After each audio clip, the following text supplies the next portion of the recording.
Ba-da-ba-ba, ba-da-ba-ba, da-da-da-da, da-da-da-da-da-da-da.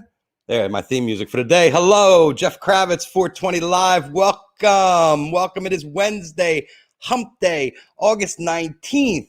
Where is the summer going flying by? Whew. Today it was stormy, then it was sunny. You know, you don't see lightning, thunder, and something I'm not used to on the West Coast. If you have no idea where I am, I'm in Margate, New Jersey. I've been hibernating here now for the past 4 weeks, trying to put together a summer where I feel like life is back to normal, even though what you're seeing in the press and what you're reading about out there is so intimidating. But I have to say, in the past month, I haven't watched any news. All my news comes from the internet. I get all my news from Foxy, baby, not Fox. I get all my news off the internet from various sources, and I'm a big tweeter. I love the Twitter, and I try to keep myself informed with what's going on without having to immerse myself in the BS that's going on out there and trying to keep myself completely distracted from all the bullshit, because we got to face it out there. There's a lot coming in and we don't know what to believe, and everybody's trying to pull us different ways. So at some points, I think it's good not to tune in and just try to catch what's happening as it's kind of flowing towards you. Yes, Tom, no Fox. Don't worry. I'll read, I'll watch. I like the little Twitter bites. I love seeing that stuff, who gets blown up. I'm paying attention to what's going on out there. I'm not ignoring it, but I'm also not immersing myself into a half-hour sit-downs with, Chris Cuomo or whoever. I just don't really give a shit. There's more important things to do. Let's be creative. Let's create. Let's not let these people get in our brains. Our guest today, we got Greg Ormont from Pigeons Playing Ping Pong. Talk about creating. These guys, they're on a mini tour. They did a shows last week. They're doing a show this week. They're out there. They're playing. They're creating. Our friends from Humphreys are getting ready to go out. We have a ton of bands that are getting out there now and slogging it. Last night in Philadelphia, we had the Struts, and they opened up with Nick Perry, who was also one of our guests on the show a couple weeks ago. Nick Perry and the Underground Thieves. He also check out RJB's Osiris interview with him. He gets into it with the People, Faces, Places, I think is the show. I think I got that right. And he is a great guitar player, and he got to play last night in front of a crowd of cars. So not only are you playing in front of human beings, but you're playing in front of human beings. And you weren't allowed to bring things to a venue. Who would have thought the one thing they started letting you bring to a venue is your car? You're like, hey, you can bring your car to the concert and you can load it with anything you want. You can load that cooler up, and then you can flip for who's going to drive home and see how that works out. But, this is the new paradigm. I guess a car gives you enough space between people and they keep everybody. And of course, I was up there when I did my due diligence today, looking at pigeons and what's going on. I saw the guy on Twitter who didn't want to wear a mask and got thrown out for the mask and wrote this big letter, and now he wants to sue everybody. And I'm like, we've turned into this incredible, bunch of Karens. And everybody has to have their moment with the media where they're shooting a video and being on TV and acting like a complete asshole. And I gotta admit, folks, it's very entertaining. You put on Twitter, you could just search the Karen of the day. I mean, there could be a whole thing. I used to think Influencers in the Wild was my favorite page, but I think maybe Karens in the Wild is probably the way to go. But Karens aside, we're glad that there is some kind of normalcy happening out there, that the bands are coming out. Today's guest, Greg Ormont, Scrambled Greg from Pigeons Playing Ping Pong. He's sitting in my little room. Let's bring him in to say hi. Hi, Greg. Hello. I am in the room. What's up, man? Thanks for having me. You too? It's, I've seen your band. I love the energy you guys are putting out. It's so upbeat and energetic. How long do you think you can keep it up? Till I drop, man. That's the only way. It's the only way I know how to play. I'm hardwired to go full speed ahead. I appreciate you enjoying it. How did you pick up your style like that? Oh man, I don't know. I mean, I kind of live life that way where it's, shit or get off the pot a little bit. And when you're given the opportunity to be on stage, I don't want to, look back and have any regrets about how much effort I put into it, how much fun I had, how seriously I took it or how not so seriously I took it, finding that happy medium between working off stage and then just going nuts on stage. So I don't know, man. I mean, I would say our first concerts early on in college and stuff weren't as free form and loose as it is now. I mean, we've played I have no idea, over 1,000 shows easy. So what, So, what were the shows like back in the day when you first started?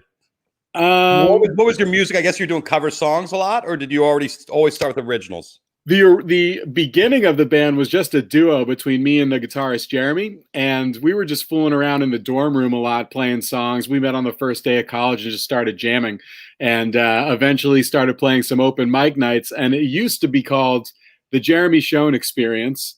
It really was just his solo thing, as he would do like a looping psychedelic, journey for the first 20, 30 minutes. And then for the last 20, I would join him on stage and do a bunch of ridiculous covers and extremely goofy, like dorm room classics that we wrote. This being the 420 show, our first song ever written was called I Like to Blaze. Shortly followed by Dutch Master, ode to some clever cigars. Yeah, we would do like ridiculous covers. One of our fan favorites, although we were the only fans, so one of our favorites because we had no fans to, care about it at all, was a mashup of Bob Marley and Fish, No Woman, No Farmhouse, which is just asking for it anyway. You listen to Farmhouse, you're singing No Woman, No Cry anyway. We just put it together for people. That's epic. And so that's where your sensibility and the sense of humor came from, just like college sophomoric pranks and stuff like that. And yeah, I mean, we would go out at school, we would go to concerts, we would go out to the bars or wherever we were allowed to go, and come back to the dorm afterwards with a bunch of our friends, and we'd hang out and just like make each other laugh. And I would sing ridiculous lyrics while he played guitar very well. I sucked and still am working on it, guitar wise. But yeah, we like were born in the dorm room, and I think that sense of like friendship and goofiness has never really left the band. And eventually we met the other guys and started playing bars and other colleges and basement college parties where like the paint would just peel off the wall. We would go full throttle. I think that's another thing that shaped like the energy, was just, being in these like college basements, and it's sweaty and that gets the adrenaline going, and you're just having fun and not really worried about like the stage, because there was no stage. You were on the floor, a sticky floor, And you created a fan base with the college, on the college circuit. Yeah, I mean, we started by just like dragging all our friends to the shows, like how a lot of bands do. Like, you have to help fill the room. But eventually we started playing other colleges. And once we graduated, we held jobs a little bit. But eventually we're touring so much just in the neighboring states, the neighboring schools, from Friday, Saturday to Thursday, Friday, Saturday, and so on, to the point where we all either had to quit or get fired from our regular jobs. And try to build this fan base, which we eventually realized is the flock that hopefully still growing. Yeah, it's pretty incredible to watch. You've been at it for what, a dozen years? Has it been that long? I mean, it depends on how you look at it. Like I met Jeremy in college in 2006 in fall. So that was 14 fucking years ago. Holy shit. But we were like, again, just like fooling around. We're playing Starbucks duo style. I think like we first really started playing, about like 11 years ago, maybe 12. It's crazy. And you started your festivals too. What, that was 10 years ago. Yeah, so Dome Fest, our festival, was started by our guitarist Jeremy, and he did it with a college buddy for the first 3 years, starting in 2010. And after about 3 years or so, I started helping out here and there. And now we were supposed to celebrate our 11th year that we had to postpone, of course. But I've been doing it, it's pretty much like a full-time job. Him and I run the festival for about 9 months out of the year, almost every day. But it's like the labor of love, because, getting the flock together for such an intimate, exciting festival that we get to put our hands on for everything and try to curate what we would like to throw for a festival is a really unique experience that we definitely don't take lightly, and it's really cool to do. It's a lot of work, but it's very cool. Is it one stage, the festival? No, so what we do, and I think this is modeled after the old All Good festivals in the Mid-Atlantic, which was like our big one. Marvin's Mountain, right? Marvin's. Yeah, we actually we moved Dome Fest to Marvin's last year. It was our first year there, and which is just unbelievably full circle for us because a lot of us went to All Good to as our formative festival. But what we do is we have a main stage and a side stage right next to each other, and when one band ends, there's a tweener act that's normally great, not just like some small little band, and it bounces back and forth the whole night, so you can stay in the same spot all day and the same crowd sees the same music all the way through, because we've been to so many festivals and having multiple stages is very cool too, especially if it's a big festival. But for us, we like to keep Dome Fest intimate. We want you to meet people one day and then see them the next day and the next day and end up being best friends. And we also want everyone to have that same experience musically and just setting wise, and it's kind of a real collective energy going. How many people do you get? How many tickets do you sell?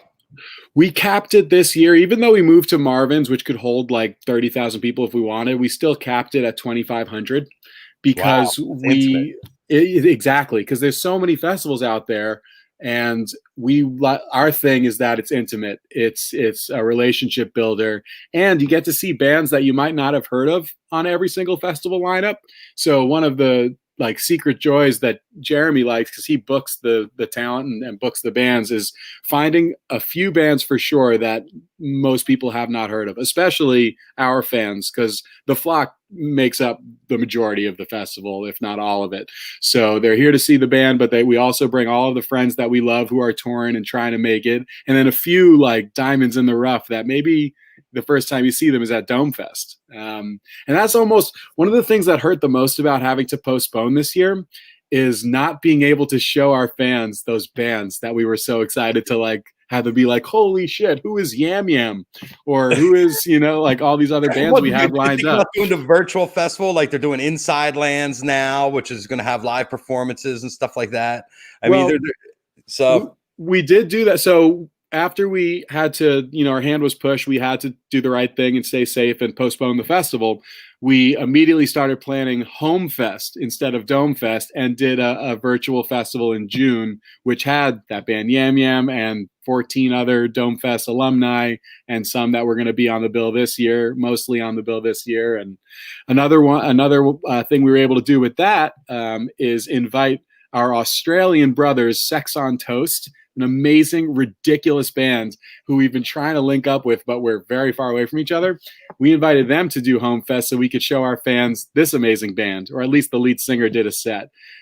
So while we couldn't be together in person, this virtual world offers a bunch of opportunities that you don't normally have, like introducing our fans to an Australian band that we love.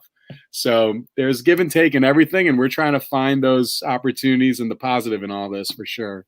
Well, you guys are on a roll. I was just watching. I spent my afternoon while it was raining out here watching the Electric Kool-Aid Asheville test. Oh man! And hats off to an amazing, the set list selection. First of all, I mean, you guys are really trying to mix it up as much as possible, and it's so much fun. I mean, the songs go in and out, and when I hear the Hendrix songs, you guys put your stamp all over them. I mean, it's Hendrix, but it's also the Pigeons vibe, which is really cool. It's not like you guys are trying to be Hendrix. You're yourselves at the time.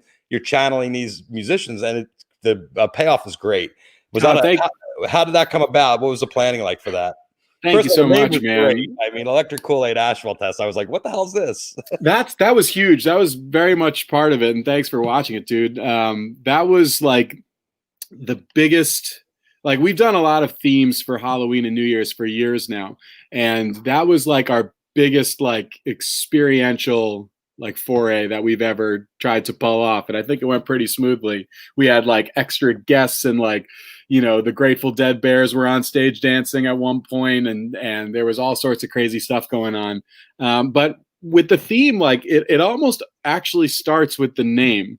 And then we extrapolate, is this name fun and exciting? Would it get people pumped? Electric Kool-Aid Asheville Test sounds like, I don't care who's playing, I'm going. You know what I mean? It was perfect for the city of Asheville too, which is a pretty out there, fun, progressive town. Once we had that written, we started thinking about, okay, so what does this theme mean for music?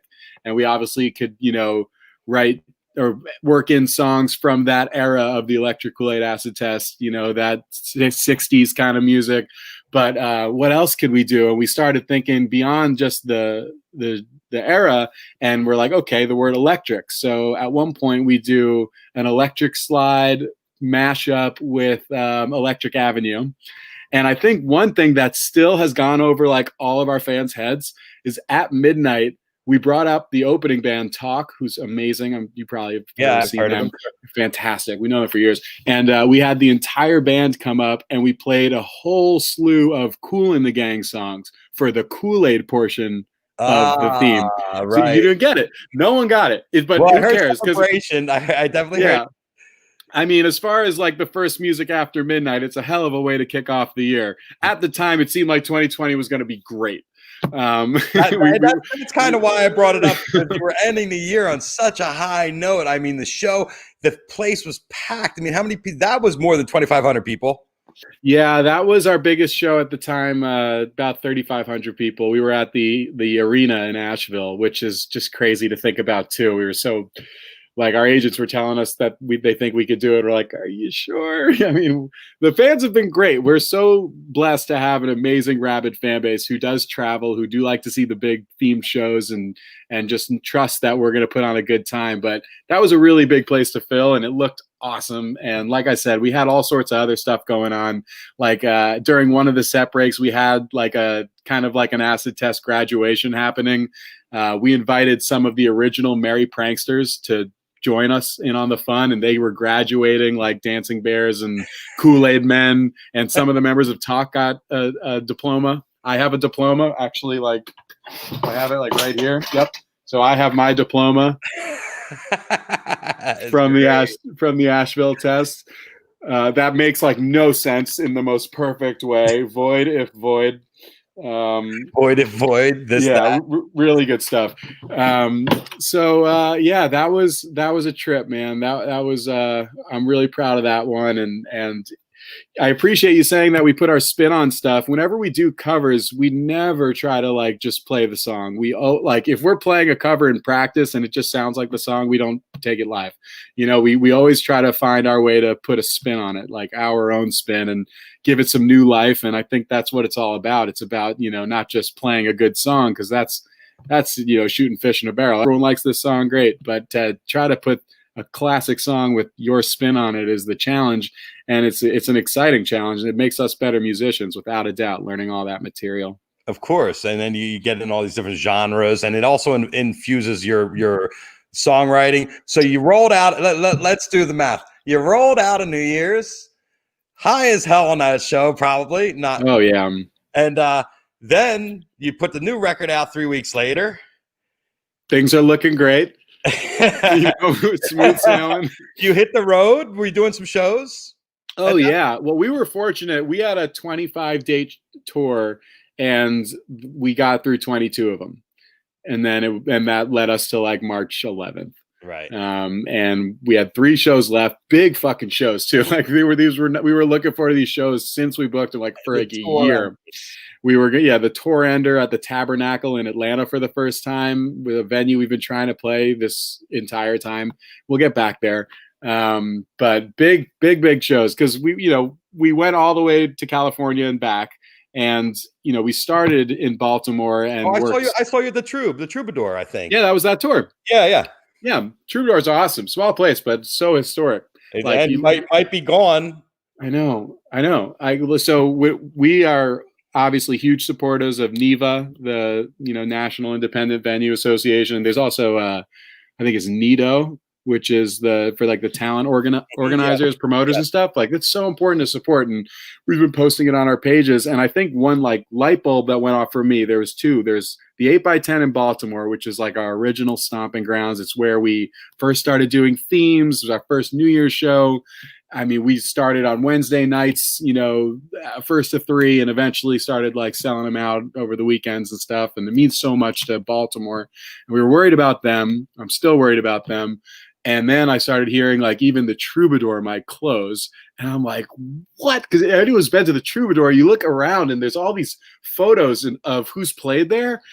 And it's everyone. It's like the Rock and Roll Hall of Fame in there. It should be a historical landmark. And to hear that that's on the brink alongside so many others is terrifying. Tipitina's in New Orleans is on that list. And I know. It's a very, very hard time right now. So people should do what they can, buy some merch from all these places are still selling merch. Tipitina shirt and, support as our friend, I'm sure you know Larry Siegel. Oh man, I know Larry so well. Stages. Larry's chiming in right now? Mm-hmm. Oh, Larry, I love you, bud. Larry said, yo, Greg, and now he's giving us some tips. Yeah, saveourstages.com. It takes 30 seconds to help save all of these venues. That means so much to us and you. I know it. Like anyone who's watching has been to some of these venues. It's just a crazy time. And I'm so curious to see where we stand when the dust settles. But like, at least I am seeing, Congress is making a Save Our Stages Act. And, yes. Fortunately, like the way we've all banded together through this has been beautiful.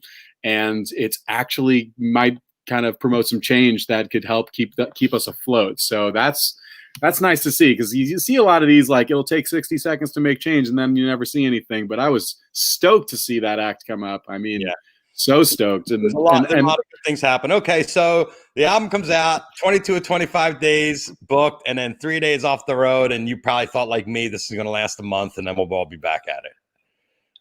It changes. It still changes every hour, as we try to, plan through this. And I wish, some of my friends will be like, Greg, like, what do you know? Well, what can you tell us? I'm like, I don't no idea. Like I'm watching the news. I'm staying focused. I'm like, talking to our manager and he's talking to every manager and agent under the sun, trying to stay, abreast of the situation. And you just don't know.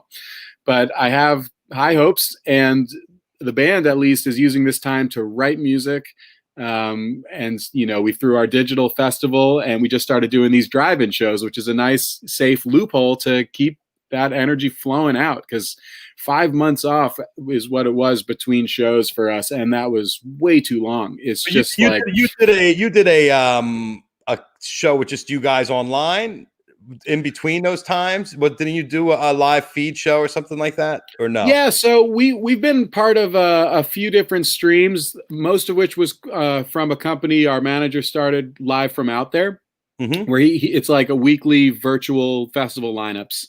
And we did that a number of times, and we threw our own festival. And it's something we're to continue to think about as, the drive-in landscape continues to unfold, and eventually it's going to be too cold for drive-ins, and I don't know where we'll be. So we've, as a band, always planned for like a rainy day. This was not the fucking hurricane we were expecting, right? But we will find a way to play music for us and for everyone out there. Like it's just in our blood. So whether it's virtual or drive-ins, like I'll play in a blimp if that is safe. Was your first shows were last weekend then, right? That was the first time in person. Yeah. Wow. We've done probably like, I don't know, like we did 5 sets for Home Fest and maybe 6 or 8 streams since this all happened. But you guys been playing together and do you live close enough to each other? We still live in Baltimore, yeah, which we're so lucky about. I talked to some of my band friends like in other bands, and I'm like, hey, are you guys thinking about doing drive-ins? It was so fun, it was safe, all this. And they're like, yeah, but this person lives in New York, this person lives in California, so it's hard to practice. And fortunately for us, we all live in Baltimore, and right off the bat, especially when quarantine was instituted, we didn't practice in person, but all of us started writing at home. And nowadays you can write music right into your computer, share it with the guys, they can add on to it, upload it. And we were writing songs like nonstop. It's crazy. I mean, it took us slowing down to like recharge and start pumping it out. So once we finally felt like it was safe enough to get together and jam, we were already working on so many new ideas, which is really exciting. That's great. And when you got together, you were like, let's play that new stuff. Let's see how that's. Were you anxious to get into the new stuff? Yeah, after like a 2-hour jam. Oh, yeah. The first time we got together was just 2 hours of jamming. Oh yeah. I mean, we jam a lot. We jam a lot in practice because it's you got to work at home on your own craft, but you also have to put in those 10,000 hours as a group. And we like to, we also, when you're on stage and you're truly improvising, it sometimes goes great. Sometimes there's some confusion, but it's not like in the middle of your show, you can be like, hold on, what just happened? Because I was introducing this idea. Why didn't we link up? So in practice, we have the luxury of, having a 40-minute jam and then be like, remember like 15 minutes ago when I was like, like, why didn't, so it's nice to be able to like dissect it, go back to it and discuss it because, it's a language and it's mostly unspoken, but to be able to speak about it is great too. Yeah, we record our practices, not every second of it, but we record our practices, especially like after we jam and get loose, we'll play some of this new material and we'll record that and upload it to the cloud and listen to it at home because it's, you get a feel if the song's going to work out while you're playing, but it's hard to, at least, I'm singing, I'm playing guitar, it's new material. So I'm just like thinking. It's nice to be able to like just listen. That's a luxury too. So we evaluate them after practice as well. And I think we got plenty of material. And at Home Fest, we already debuted 3 new songs. How many? And there's definitely more coming. How many do you think you've written? There's song ideas, and there's a lot. I don't know, upwards of 10. I mean, easy. I mean, each one, it depends. There's no such thing as double and triple albums anymore. So you got to be careful. I'm curious if there are still things as albums. I mean, we don't know, but I mean, I still see things released in vinyl and people trying to put stuff out, but no, I don't really think so. Vinyl is the new album because it's, that one solid piece of material that can't be skipped around. You can't just say, I don't like this one. You have to listen to it. You didn't grow up listening to vinyl, did you? No, my dad wasn't a big vinyl guy either, but I mean, from our perspective, when we first started making albums, because this was our 5th studio, I think, don't quote me, should be. I should know that, right? I'm sure one of your fans, I got a couple guys here keeping me honest. So I think it's 5. Funky Peace, Psychology, Pleasure, Pizzazz, Presto. Yeah. So when we first started making albums, we really scrutinized like the entire thing as it flows from song 1 to song 11 or whatever. And that's down to like, okay, so this song ends in this key on this chord. What's the first note of this next one? And would that mesh with the key? Like Paul Simon used to do the same thing. Like it all flowed like, and there's musical tricks where like it's a major song. Okay, what's the relative minor of this song? So does that work? Maybe we'll move it around. And then Spotify came along and fucked everything up.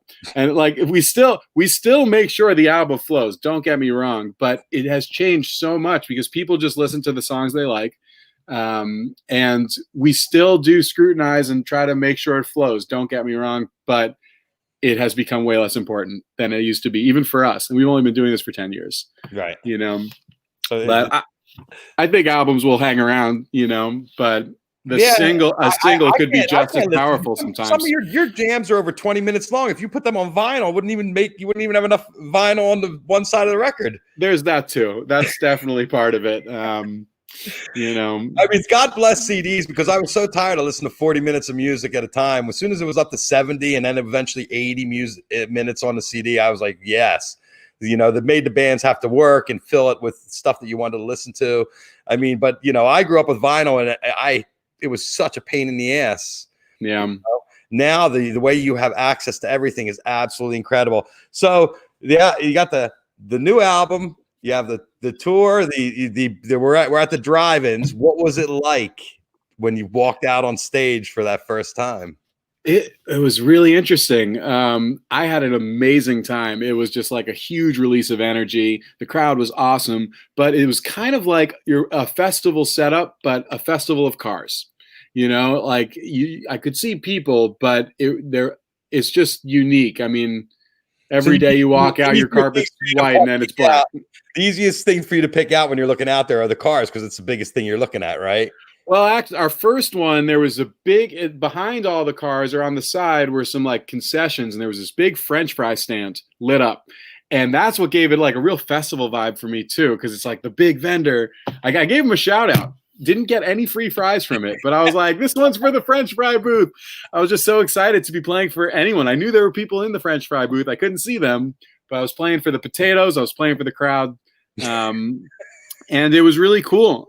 We did 3 drive-ins, and one of the drive-ins, the music played through the radio only. So there were no like festival style speakers or a PA. It was just through your radio, which was really interesting. I mean, most of us use in-ear monitors when we're on stage, so it wasn't that different. There was a little less like oomph and boom to it, but we've never done that before. It was really cool. And something I never really thought about is there is like the slightest delay when you're doing that, barely.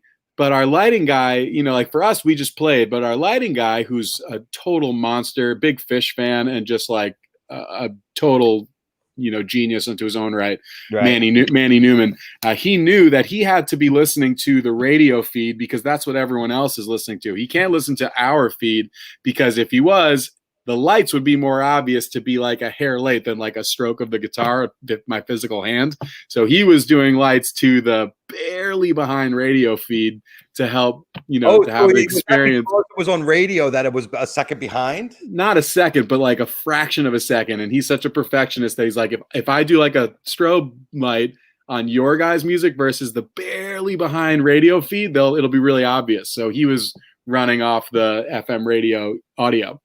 The next 2 had a big PA system, and that felt a little more normal for us and him. And it still went through the radio as well. But it's been interesting. It's been a learning curve. But again, like when you haven't played for 5 months, it's like you haven't breathed in that long. You get out there and you're like, yeah, like like oxygen, lifeblood. Thank you. I forgot about this. I knew it was there, but we're a band. Like we practice, but like people come to our shows and there's like a give and take and energy, and you feel it. It was amazing. So, but could you feel the energy from the fans, or is it everybody just too spread apart?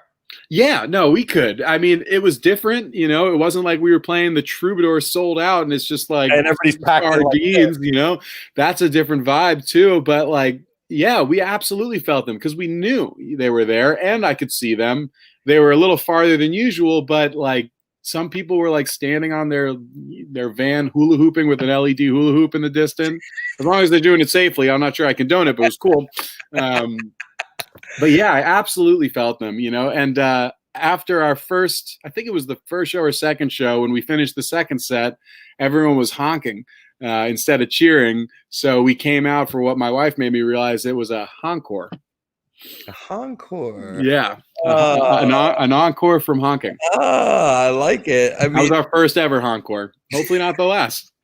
I'll take it, man. I got me stoked. I was pumped. It's so weird. I mean, the whole thing is just so weird that the drive-ins or the way we're seeing concerts. I mean, I appreciate that it's happening and stuff like that, but it's just, I can't believe they took rock and roll away from us. I can't believe if you think about your band and the trajectory you've been on since you were a young guy, since you were just figuring this all out, you haven't really stopped and had 5 months probably since you started. Yeah, never. Yeah, ever since we started, not at all. But it's not, it's good to slow down. It was really cool to see the community come together.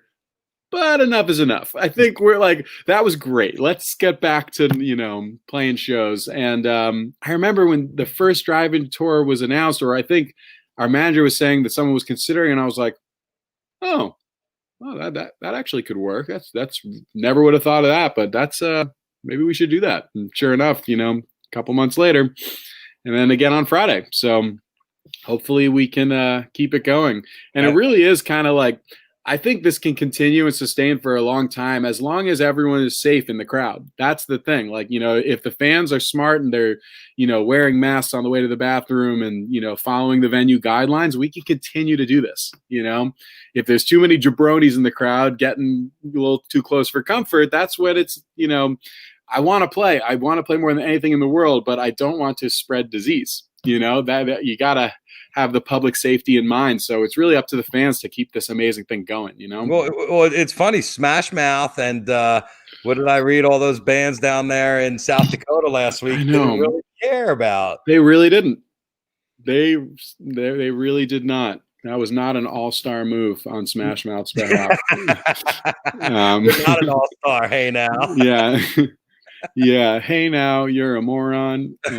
Sorry, guys. But yeah, it's really interesting. I know there was that big like motorcycle rally, and yeah, well, now one of the guys tested positive today, and he was in the One-Eyed Jack's bar for 5.5 hours. Yeah, no shit. Maybe that's just Darwinism at its best right there. I don't know. I kind of think that's what it is, but it is very interesting because people are getting very comfortable. I mean, and it's been a long time, and now I'm seeing people getting sick all over. It's scary. It's a real thing. So, like I said, we'll continue to keep doing this. We want to play, but it's up to the fans for doing it right. And other bands, like Smash Mouth, or I'm sure you saw in New York that Chainsmokers had it was the Goldman Sachs CEO who threw his party, and he was the opening DJ, and then it was a fundraiser. They were raising all this money, and the one event could ruin everything. We have a great thing going. The funny thing is, nothing has to happen at the event, and it might even be that everybody's taking precautions, but it could be the way it is portrayed, and someone takes a picture or someone takes a video, and then it goes out, and even if you're doing everything right, they can make you look like a moron. So exactly, you guys too. So and the Chainsmokers put themselves out there, and yeah, it wasn't a positive thing for them, and it really set things back. Actually, what they did. Well, it threatened our shows. This was before our drive-ins, and immediately I know Mo and Twiddle canceled their drive-ins in New York like instantly. They didn't have a lot of time to think about it either. I think Mo's was like a couple days later. It threatened the tour, and that's what I mean.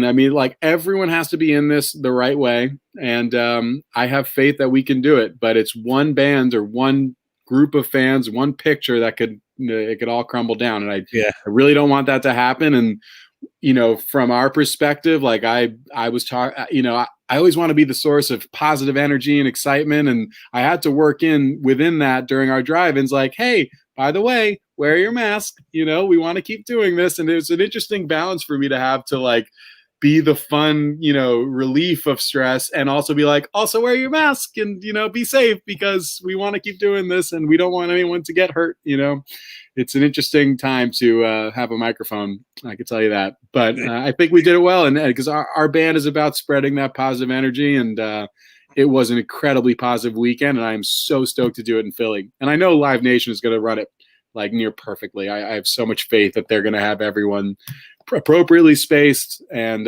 precautions, regardless of the expense, they'll make it right. And it's going to be great. It's going to be fun. Yeah, and they tell you right there, if you step out of line or you don't want to obey the orders, or if you want to mess with us, you will be asked to leave. You'll be out of there. You'd be told to leave, probably.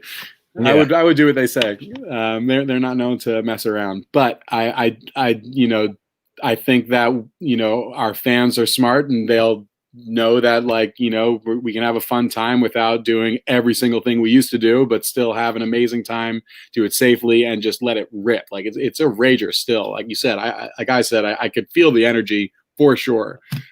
People got down hard because they need it. They're dancing next to their cars. They set up their chairs and their coolers and everything. Is that the way it was set up? Well, I think each state, each venue handles it differently depending on what's going on and their restrictions and things like that. So I know Philly has their own FAQ page about all that stuff, and it's whatever is safe and legal for the region. I can't speak on a blanket statement for how things are going in the peak states. Right. So you got to look on the website and make sure you are aware of what the rules are before you get into it. Yep. Did you ever think you'd be playing a drive-in? No, that hadn't crossed my mind, but it doesn't surprise me. I just didn't think I would have to play a drive-in to play. I mean, would I have ever thought of that? Sure, like some weird movie festival, absolutely. But would it be my only option? I did not see that coming. Yeah, and then the setup they did in the UK with the booths. I mean, That looked cool. It looks cool, but that's the size of the Bonnaroo main stage, and there's 2,500 people there. Yeah. It's interesting, but I was like, hey, do that at every football stadium, you know, as long as they can do it safely, I'm down. I'll play that. I'll play, you know, like I said, anywhere. I'll play anywhere. So what were your musical influences growing up? You know, I didn't get into the jam scene until I met our guitarist, Jeremy. He really changed he flipped my world upside down. At the time, my folks raised me on classic rock. Like, you're a Jersey guy, right? Yeah. So you know Q104.3? That's where out of is that North Jersey? Oh, it's New York, I think. So maybe it's not in Jersey. It's like the classic. I'm South Jersey. We would get MMR was our. I grew up with MMR in Philadelphia. Was my lifeblood to the outside world. Yeah, but I got like, you know, your Clapton, Pink Floyd, and then coming from Long Island, I got the other side of things like Billy Joel, Elton John. My mom loved Sting and the Police. And oddly enough, I also did musicals and plays as a kid. So I was in choirs and I sang in musicals and stuff, which helped me, I think, tremendously be comfortable on stage doing what I do now. I've already had stage fright and I've already, you know, forgotten my lines on stage and had everyone stare at me. I've gotten through that. So now it's just like, all right, I've survived it. There's not much that can take me down. When I'm up there, that's great. And then I met Jeremy and he showed me Fish. And from there, we went down the rabbit hole of Soul Live and, you know, the new Master Sounds and the New Deal and Galactic and, you know, the entire jam scene. And I went to my first Fish shows in 2009, Jones Beach, New York. And it was a complete game changer for me. Just, you know, the band, the improv, the way that they meshed together, the light show, the fans, the community. It was just like a complete eye opener. Because I had been to some really cool concerts. I saw Elton John and Billy Joel together. It's fucking awesome. But I'd never been to like an experience quite like that, where people were singing the words and clapping out of nowhere. It seemed, you know, all together, all 20,000 except me. You know, so I need to figure out like, why is everyone clap? What is this? Like, come on. And then eventually you get to shepherd someone in. Like I showed my wife. Well, my wife knew Fish a little, but I showed her the band more, and now I show her when to clap and when to scream Wilson and all that stuff.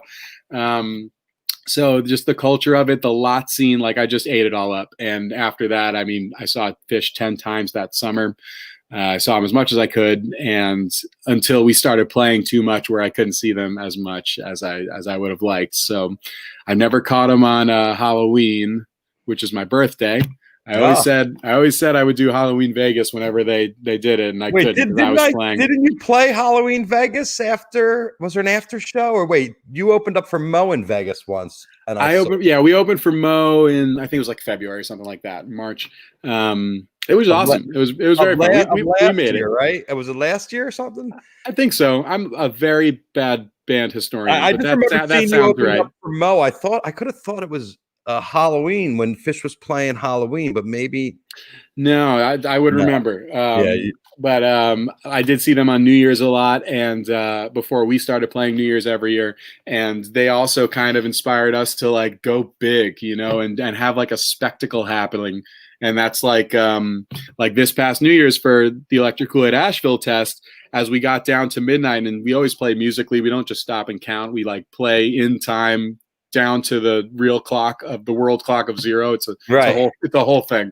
It really is a whole process musically. But we also, like, as we're getting closer to midnight, like 3 minutes out, we had these, I think Dancing Bears build these fake brick walls on either side of the stage. When we're not looking at them, it's just happening.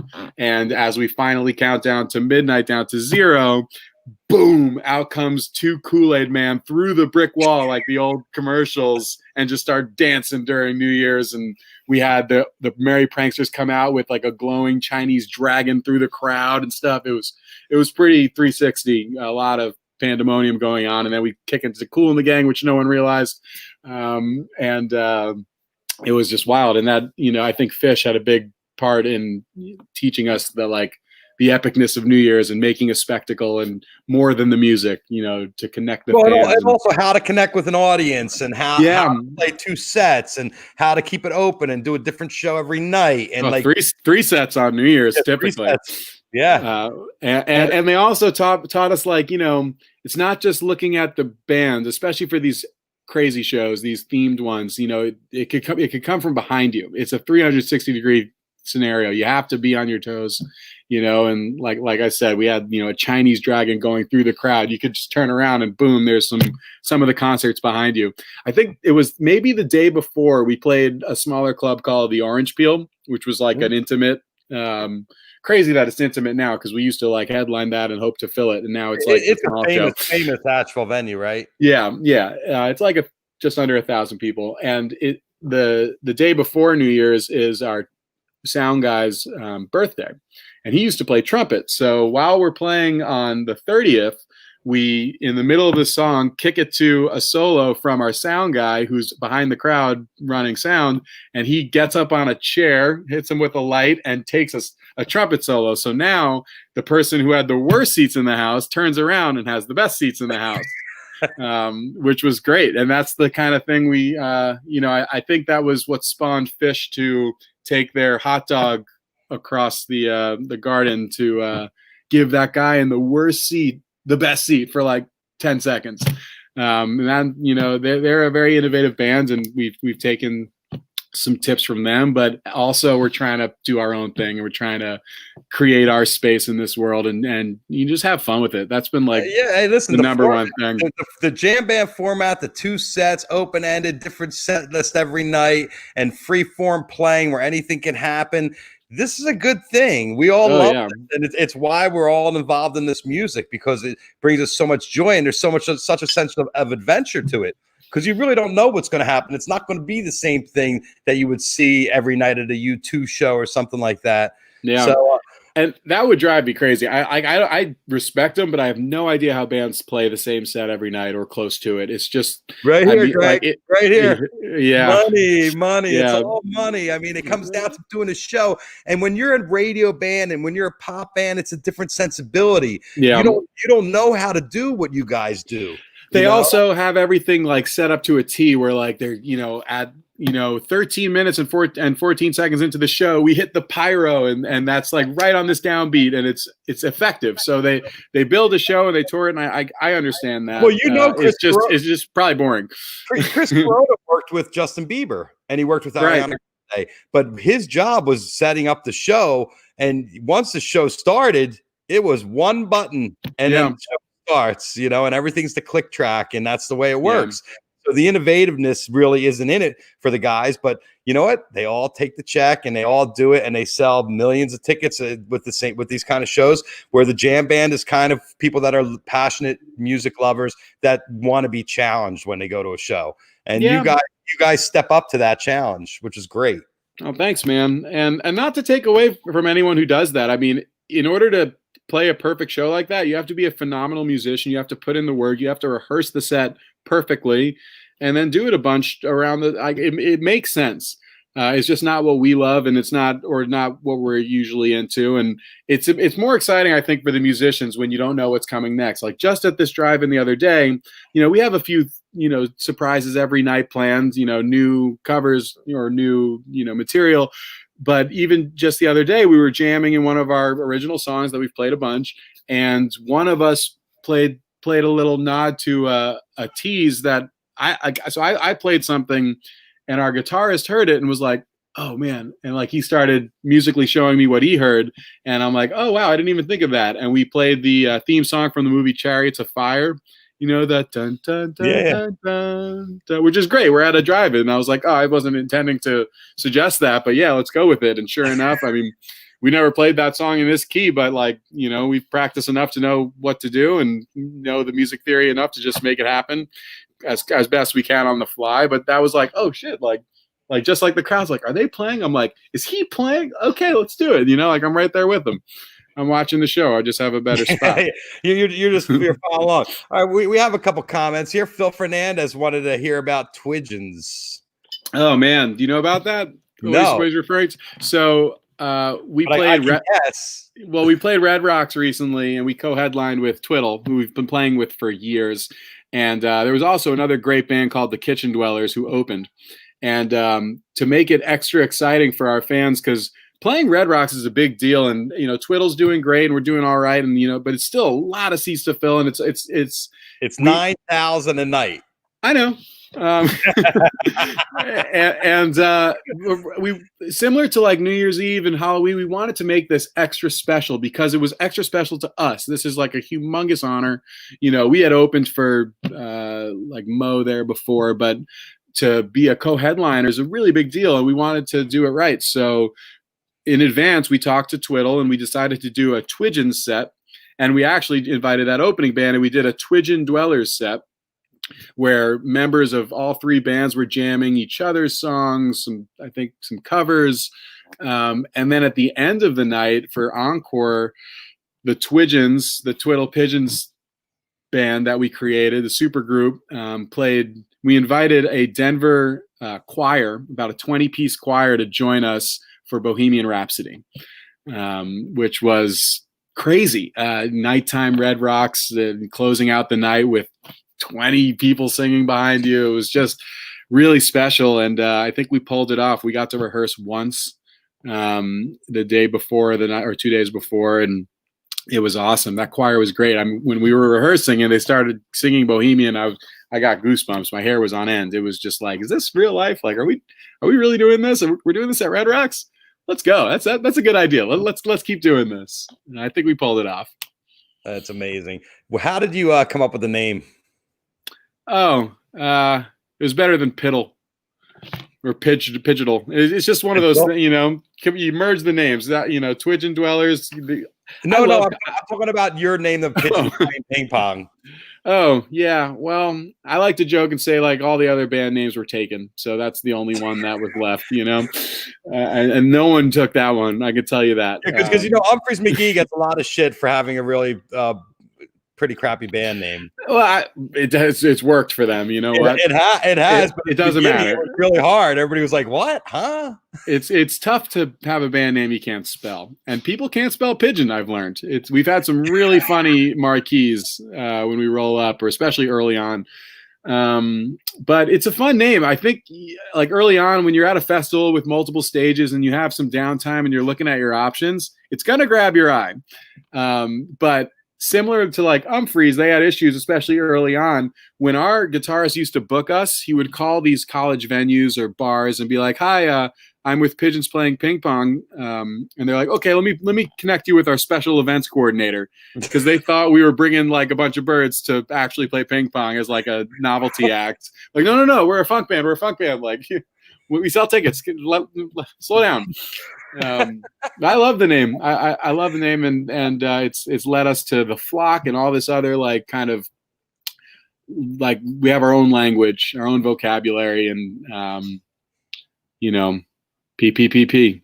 Well, it's totally working. Your act is working. You guys are energetic, electric. You've kept us entertained during the whole pandemic. And now you're coming to us live and bring us a little live love, and people can tune in and watch it. Are they also streaming the show? I don't know. I don't think so. I think you have to come. But again, I'm focusing on the music and making this an awesome show. And we have a bunch of surprises for Friday that I literally was working on right before this call. And I'm going to pick up my guitar here and continue to work on it and practice with the guys tomorrow. And we're going balls to the wall. So hopefully whoever is watching can make it. But we will find you one way or the other, whether it's virtual, whether it's more drive-ins, we're going to find the fans and enjoy live music together, And that's what it's all about. Well, thank you so much for staying strong through all this and keeping us entertained. We look for lots more fun out of Pigeons Playing Ping Pong and lots more great music. So thanks, Greg, and thanks for coming on the show. Thanks, Jeff. This was fun, man. Let's do it again. I look forward to it. Say hi to the guys and good luck on Friday in Philly. Say hi to Jeff Gordon, all my friends at Live Nation. You got a good crew. You got a good crew you're going to be working with. They're a lot of fun, those guys. All right. We love it. Thanks, Greg. Take it easy. There you go. Greg Ormont, Pigeons Playing Ping Pong. If you've never heard of him, do yourself a favor. check out that electric Kool-Aid Asheville test that I watched today. I actually have to watch. I got into the middle of the Kool and Gang set, so I'm going to have to watch the end of that when we're finished. So, we appreciate Greg coming on, and Dave and Ben from 11 Events trying to helping us out, getting us some great guests.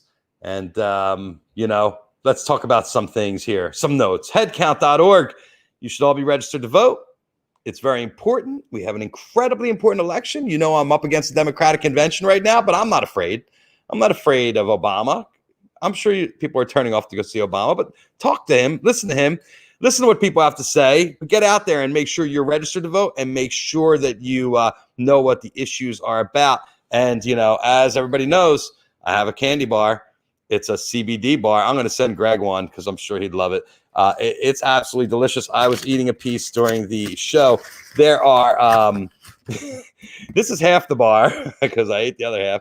Potato chips, pretzels, coconut flakes, raisins, mini M&Ms. Look at the mini M&Ms. It's just psychedelic. It's a psychedelic piece of chocolate, and CBD. And the problem with the CBD is you can't sell it because it's a drug. I talked to my friend Mark Chaldon, who's a chemist, and what he explained to me is because CBD is using epidelics, which is for epilepsy, it's a drug, and you can't use a drug to make food. Like, you can't have Xanax cookies, although I think that'd be a great idea.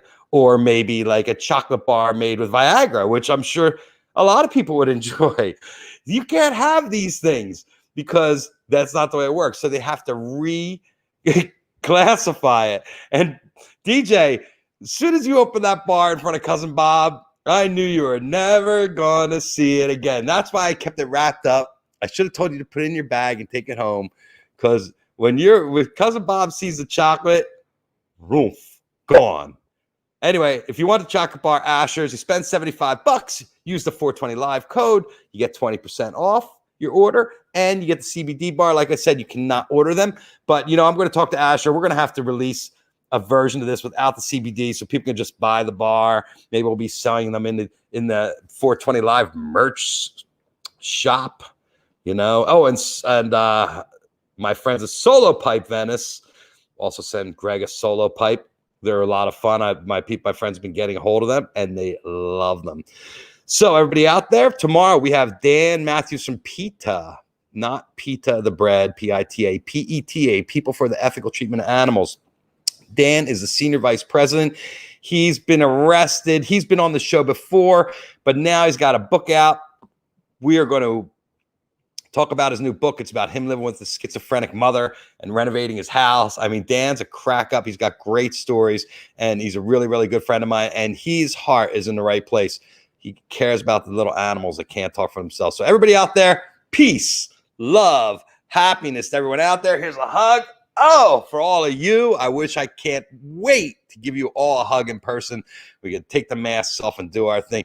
Thank you for tuning in to 420 Live. Thank you, Greg Ormont. Pigeons Playing Ping Pong, or Scrambled Greg for you fans out there, so you know what we're talking about.